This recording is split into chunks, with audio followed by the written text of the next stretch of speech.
सास बन सकती हैं माँ। अरे क्यों रे, काम में ध्यान नहीं है जो सब्जी में नीरा नमक भर दिया। मुफ्त में रोटी तोड़ने की आदत पड़ी हुई है, ये सब यहाँ नहीं चलेगा। गलती हो गई माँ जी, माफ कर दीजिए। माफी चाहिए? चलो ठीक है, ये नमक भरी सारी सब्जी खत्म कर, कुछ भी फेंकना नहीं चाहिए, मिल जाएगी माफी। सुनैना की शादी कुछ महीनों पहले ही वासु से हुई है, जिसके बाद से उसकी जिंदगी इस नर्क में जल ही रही है। और अब यही सुनैना की आम जिंदगी है, जिसमें उसकी सास हर छोटी बात पर और कभी कभी तो बिना किसी बात के बस उसे परेशान कर खरी खोटी सुनाती ही रहती है। सुनैना, कल मुही कहाँ मरी हुई है, इधर तो आ। सास की आवाज सुन सुनैना भागती हुई उसके पास आती है। क्या हुआ माँ जी? अरे तुझे पता है मेरे पैरों में दर्द रहता है, तो मुझसे बदला लेने के लिए टीवी का रिमोट इतनी दूर रख दिया। अरे मुझे ज्यादा खड़ा कर पैर तुड़वाना चाहती है क्या? आज पूरा दिन तू एक पैर पर काम करेगी, अगर कहीं दूसरा पैर जमीन पर रखा तो मुझसे बुरा कोई नहीं होगा। सास और सुनैना की ये कहानी उसकी ननद सिम्मी बहुत करीब से देख रही होती है, जिस वजह से उसके मन में ससुराल और सास के लिए डर बनने लगता है। इसी तरह दिन बीतते हैं। एक शाम वासु और सुनैना साथ बैठे होते हैं। क्या बात है, तुम दिन पर दिन कमजोर कैसे होती जा रही हो? नहीं तो, आपको ऐसे ही लग रहा होगा, मैं बिल्कुल ठीक हूँ। हो सकता है, पर चलो ध्यान रखना, मुझे कुछ काम है। ऐसा बोल जैसे ही वासु जाता है, तभी सिम्मी वहां आ जाती है। भाभी, आप भाई को माँ के बारे में बता क्यों नहीं देती? वो आपके साथ बहुत गलत करती है। क्या सारे ससुराल वाले ऐसे ही होते हैं? भाभी, मुझे तो शादी ही नहीं करनी, बहुत डर लगता है मुझे। अरे तुम बेकार ही टेंशन ले रही हो, ऐसा कुछ नहीं है। मुझे पता है तुम्हारा ससुराल बहुत अच्छा है, इसलिए खुशी खुशी ससुराल की तैयारी करो। सिम्मी तो वहां से चली जाती है, लेकिन सुनैना उसकी बातों से सोच में पड़ जाती है। कुछ दिनों बाद सुनैना के मम्मी पापा और भाई उनके घर आते हैं, जिन्हें देख सास हैरान रह जाती है। आप लोग सुनैना से मिलने आए हैं?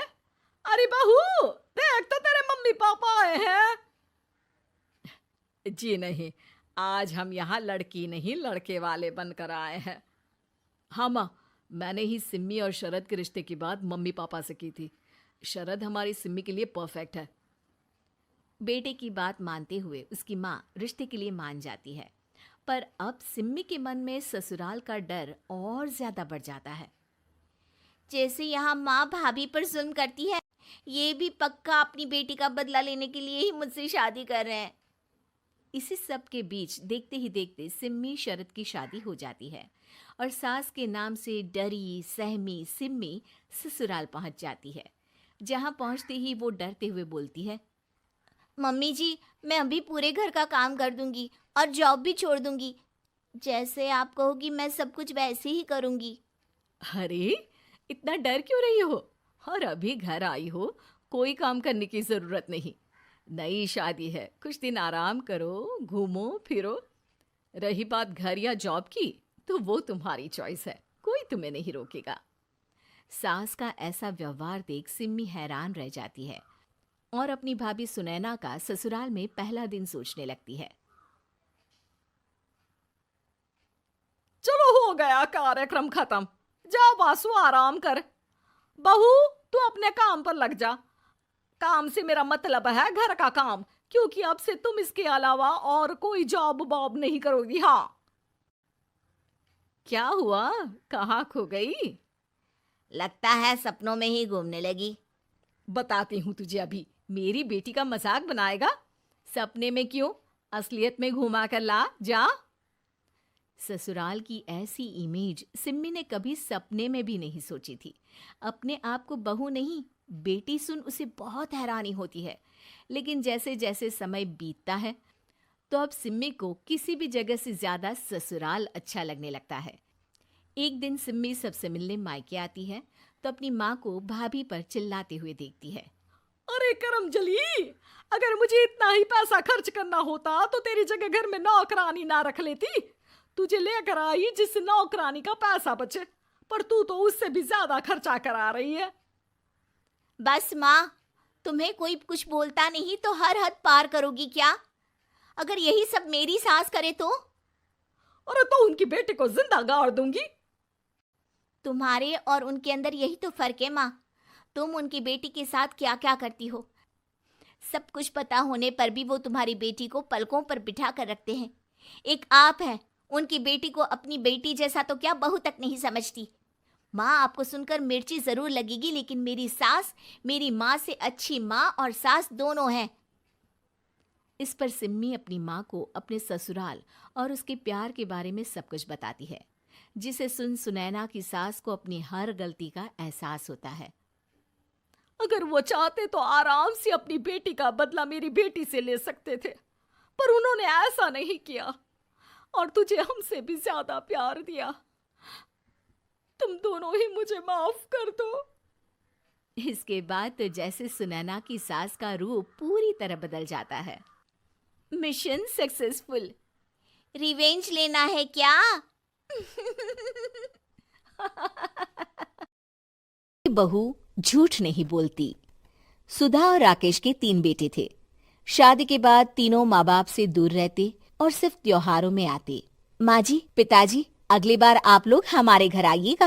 अरे नहीं बहू, सब यही आ जाते हैं तो घर खिला खिला लगता है। हाँ बहू, तू हमेशा बुलाती है तो जरूर आएंगे तेरे पास भी। हाँ हाँ, दीदी का घर बड़ा जो है, सब कुछ आपने शादी के बाद दीदी को ही तो दे दिया था। हमें भी दिया होता तो हम भी बड़ा घर लेते। क्यों सुनील? अरे नहीं, पापा ने सबको एक बराबर ही दिया है। छोटी बहू, क्या चाहिए तुम्हें, बोलो। वो आपके सोने की चेन वाली घड़ी है ना, वो अगर आप मुझे। तभी वहाँ मजली बहू भी आ जाती है। और मुझे ना आपका मंगलसूत्र कितना लंबा, सुंदर और भारी भी है। अरे हाँ हाँ, तुम दोनों को ही दूंगी बहू, चिंता ना करो। चलो अब खाना लगाओ, खाना खाया जाए। सभी मिलकर खाना खाते हैं कि पड़ोसन आ जाती है। अरे सुधा बहन, थोड़ी चीनी तो देना, घर में शक्कर नहीं है और मेहमान सर पर बैठे हैं। अरे छोटी बहू, चाची को शक्कर तो दे दो। अरे मजली दीदी, आप दे दीजिए ना, मैं यहाँ कम आती हूँ तो मुझे पता ही नहीं है कि सासू माँ सारी चीजें कहाँ रखती है। और तुम, मैं कौन सा यहाँ रोज शक्कर फाँकने के लिए आती हूँ, मुझे भी नहीं है पता। तभी बड़ी बहू हाथ में चीनी की कटोरी लेकर आती है। चाची, शक्कर आप लोगों का बड़ा सहारा है माँ जी और पिताजी को, वरना हम लोग तो यहाँ रहते ही नहीं। आप जैसे पड़ोसी हैं तो हम निश्चिंत है। और जीती रहे बहू, आप तो ये घर पड़ोस कम परिवार ज्यादा लगता है। सुधा अपनी बड़ी बहू को देखकर बहुत खुश रहा करती थी। वो उससे अक्सर घंटों बात भी किया करती, लेकिन दोनों दूसरी बहुओं का भी वो समझती थी कि शायद छोटी है, वक्त आने पर संभल जाएंगी। समय आ जाता है जब सभी को वापस जाना होता है। माँ जी, हम लोगों की फ्लाइट पहले है, हमें इजाजत दे। वो सास के गले लगकर चली जाती है। थोड़ी देर बाद छोटी बहू कहती है, माँ जी, मैं ना ये सोफे के कवर और चादरें ले जा रही हूँ, यहाँ तो ऐसी ही पड़ी रहेंगी। हाँ हाँ बहू, ले जा। और कुछ चाहिए तो बोल। और तो चाहिए बहुत कुछ, पर चलिए कोई बात नहीं, अगली बार ले जाऊंगी मैं। ऐसे ही मंजली बहू भी घर का बहुत सारा सामान ले जाती है। सभी के जाने के बाद सुधा राकेश से कहती है, घर कितना सूना लग रहा है ना। हाँ, और खाली भी। तुम्हारी दोनों बहुएं सब बटोर गई। अरे ठीक है ना, हम दोनों ही तो हैं, कितना सामान लगेगा। फिर उन लोगों की नई गृहस्थी, इतना मत सोचा करे। समय बीतता है। ऐसे ही हर साल त्योहारों में सुधा और राकेश के बच्चों की बहू आते और जाते वक्त ढेर सारा सामान पैक कर कर ले जाती। लेकिन कुछ ही सालों में सुधा का देहांत हो जाता है। पिताजी, आप यहाँ अकेले क्या करेंगे, हम लोगों के साथ चलिए। अरे नहीं नहीं बहू, इस घर में सुधा की यादें हैं, मैं उसे नहीं छोड़ सकता हूँ। अब तुम लोगों की माँ नहीं रही। देख लो, वैसे तो मैंने उसके जीते जी सब कुछ दे दिया है, लेकिन कुछ उसका पर्सनल कीमती सामान था जो ये है, ले लो।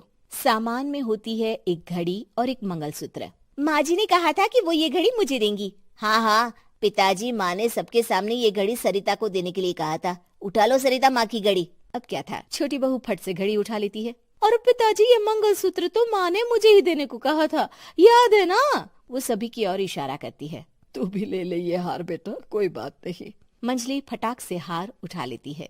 ससुर बड़ी बहू की तरफ देखते हैं। तुझे क्या दूं बेटा? पिताजी, माँ ने एक चीज मेरे लिए भी रखी है।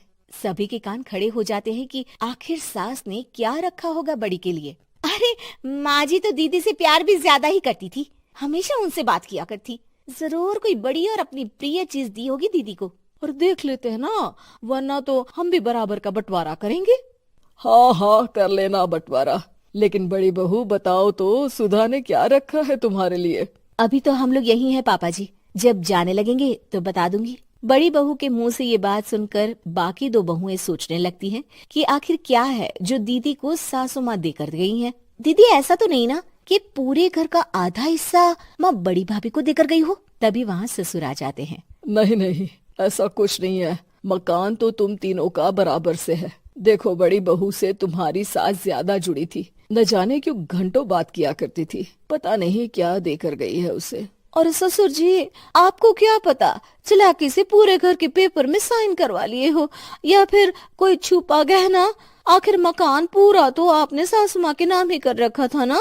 अब घर में ये सस्पेंस बन जाता है कि आखिर बड़ी बहू क्या लेकर जाएगी। फिर वो दिन भी आ जाता है जब बड़ी बहू के जाने का समय हो जाता है। बेटा, परसों तुम चली जाओगी, बताया नहीं माँ ने तुम्हें क्या दिया? घड़ी और हार जो बेशकीमती था और तुम्हारी सास को सबसे ज्यादा प्रिय था, उसका तो बंटवारा भी हो चुका है। अब तुम्हारी बारी। हाँ पिताजी, आज मैं ये बात बताने ही वाली थी। माँ ने मुझे उससे भी बेशकीमती चीज दी है, और वो है आप। आपसे अधिक प्रिय उन्हें कुछ नहीं था। माँ चाहती थी कि आप मेरे साथ रहें। चलिए पिताजी। बेटा, मेरे पास तो कोई पेंशन भी नहीं है और ना ही कोई प्रॉपर्टी।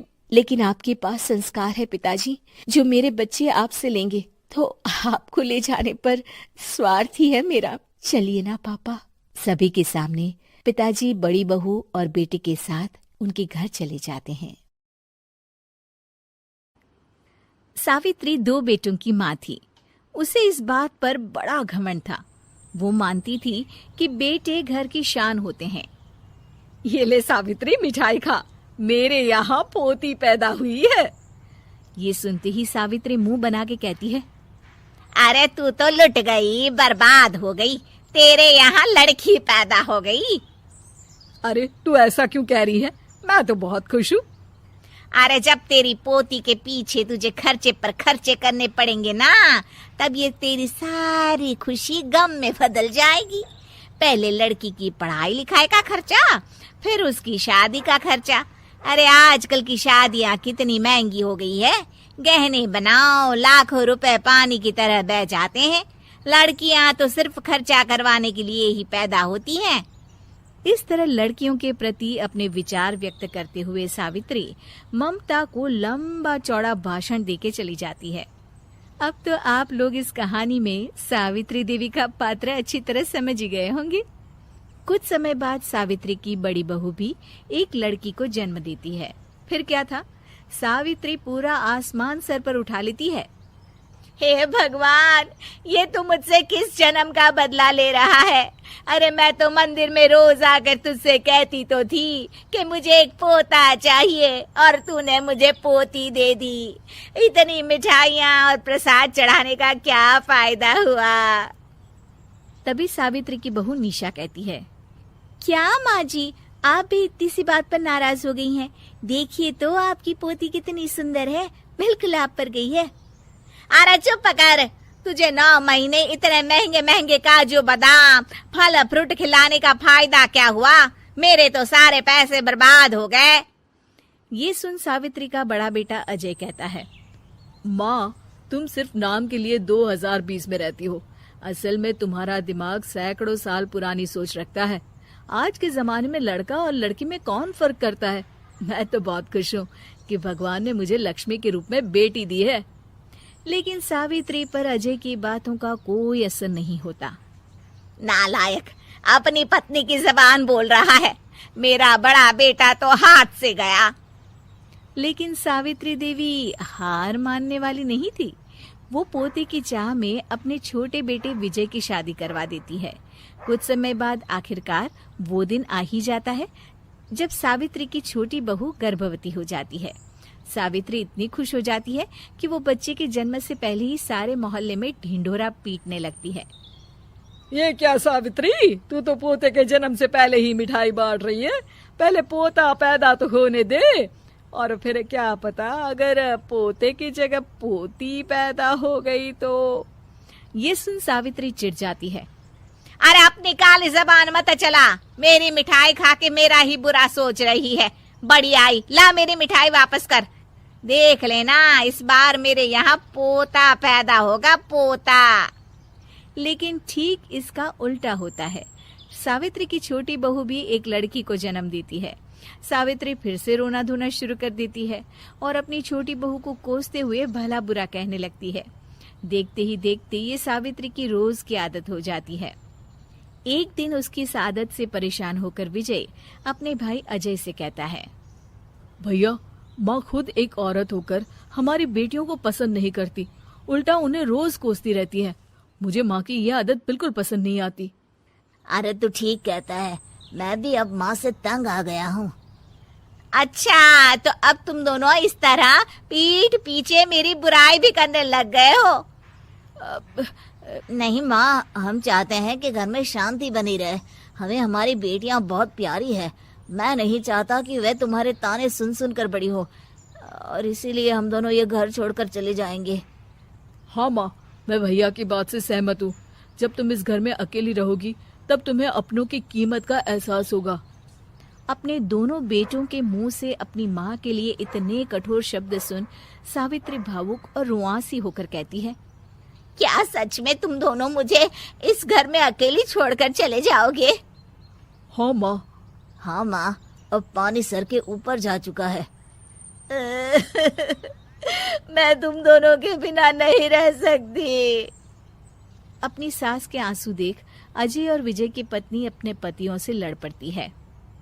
अरे जिसे जाना है वो जाए, मैं माँ जी को छोड़कर कहीं नहीं जाने वाली। भाभी, आप ये क्या कह रही हैं? वही जो तुम सुन रहे हो। दीदी बिल्कुल सही कह रही है। हम बेटियों के संस्कार हमें सिखाते हैं कि सास माँ समान नहीं बल्कि माँ ही होती है, और उस माँ की जिंदगी भर सेवा की जाती है।